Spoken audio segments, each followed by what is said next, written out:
Zovem se Milan Simović, 80. sam godište, sada uskoro punim 41 godinu. Posle srednje škole sam otišao da studiram u Beograd i živeo sam u Beogradu do pre mjesec dana. Tamo sam se bavio ekonomijom, to je moja, da kažem, prva ljubav. Zadnjih 10 godina ulažem u ovo imanje koje sam nasledio od svog ujaka. To je bilo, da kažem, malo i zaraslo i sve, ali sada je tu lešnik. Pa početci kao i u svemu su bili teški i komplikovani. Moralo je to sve i da se iskrči i da se ulaže godinama u infrastrukturu da bi sad to sve izgledalo ovako. Lešnik je ušao, da kažem, u 8. godinu.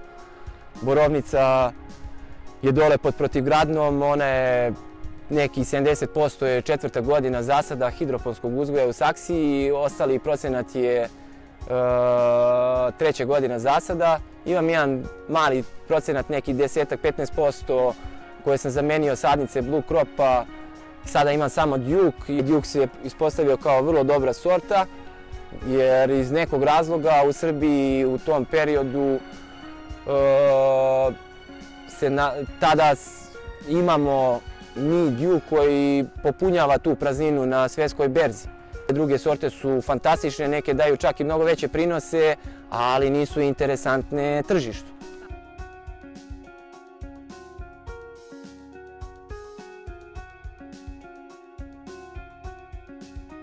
Problema je bilo dosta.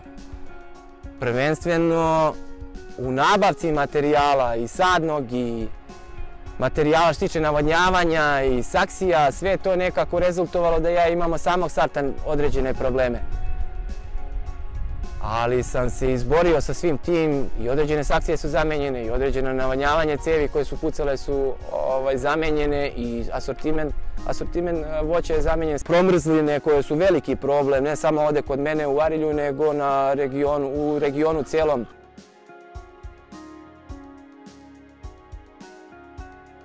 Podrška prijatelja je uvijek bila tu.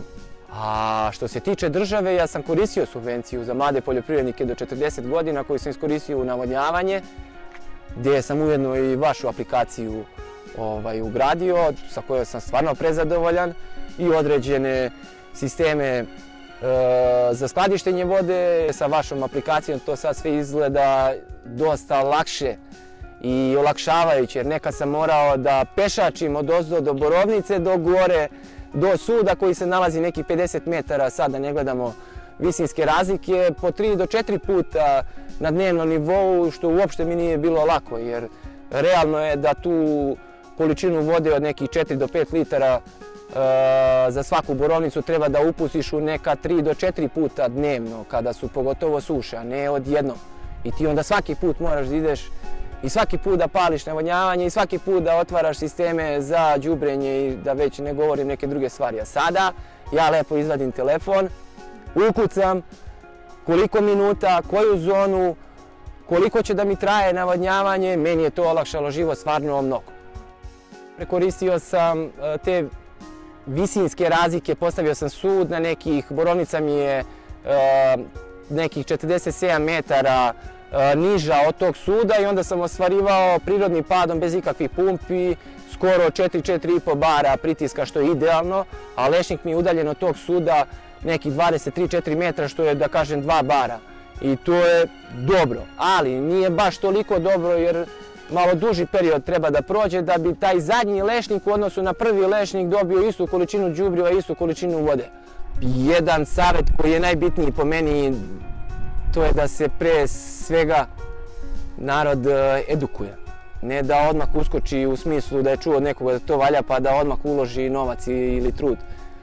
Prvo se edukuju o kvalitetu zemljišta, o kvalitetu vode, o samom podneblju, o klimatskim uslovima, pa tek onda istraži da li je taj prostor, to je to podneblje podesno za uzgoj određene vrste kulture. Mnogo ljudi je uložilo novac u borovnicu, mnogo ljudi je čulo da je borovnica prelepa i da daje vrhunsku zaradu, ali verujte, malo pre sam to rekao, borovnica je kao beba, traži mnogo znanja i angažovanja. Nemojte se zaletati, prvo savladajte i idite kod prijatelja, vidite, edukujte se, pa tek onda ulažite novac. Mnogo mi je laka za rad, sve je to u nekim sekundama. ja u 3 sekunde zadam operaciju. Sada imam 2 zone za lešnik i za borovnicu, a sa tih nekih 8 zona čak sam prikačio i plastenik, jedan, drugi. Otac je otišao u penziju, kupio je ovce, ja mislim da ću čak i ovce da prikačim na aplikaciju. Ali vidjet ćemo o tom potom. Ja sam prezadovoljan, samo ću to reći. Na YouTube-u sam zatekao snimak o njemu, ne mogu da se sjetim ko je to radio, kao mladom momku koji je uložio napore da svoj zasad lešnika navodnjava na malo pametniji način. To je tada bilo SMS porukama, koliko se ja sjećam. Poslije je to sve razvijeno u aplikaciju. Nekako je naš narod navikao da uvek kupuje nešto što je inostrano, ne znam iz kog razloga. Sprijateljio sam se sa Lazarom, to moram da spomenem i da napomenem. To je mnogo dobar momak koji se uvek javlja na telefon. Uvek, opet moram da kažem uvek, bilo kakav problem, a to je po meni najbitnija stvar, da čovjek koji se nalazi u voćarstvu, ako ima neki problem, ako pozove i kulturno pita, da ti uvek imaš logistiku i podršku.